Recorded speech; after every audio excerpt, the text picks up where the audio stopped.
Assalamu alaikum, урматтуу кыргыз эли, кандайсыздар? Бүгүн мына 1-май саат 9:30 болуп калды. Согуштун башталганына бүгүн 3-күн, бирок Кыргызстан тараптан эч кандай бир кадам жасалган жок. Биз азыр Достук айылынын үстүндө турабыз.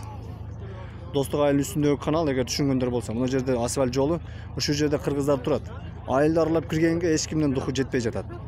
Достуктун астындагы арка айылында уже тажиктер чыгып 3-көчө дегени бар экен. Ошо 3-көчөсүнүн үйлөрүн баарын күйгүзүп, байрактарын илип атыптыр. Ошол жерден бирөө үйүнү кайтарганы бир бала кирсе, кирген баланын бутуна атып, ар кандай жаракаттарды алдырып койбой атыптыр. Кирген адамды тажик тараптан атып атат. Тажик тараптын военный кийинген балдары атып жатат экен. Демек, бул тажиктердин военныйлеринин ат дегенге укугу бар экен. Кыргызстандын ат дегенге укугу жок экен. Эч ким атпай атат кыргыз тараптан. Мына чыныгы бүгүнкү абал ушундай. Эч кандай бул жак тынч, нары бери деген сөзгө ишеништин кереги жок. Мына чыныгы элдер өзүнө өзү коргойлу деп ушул жерде жүрөт азыр.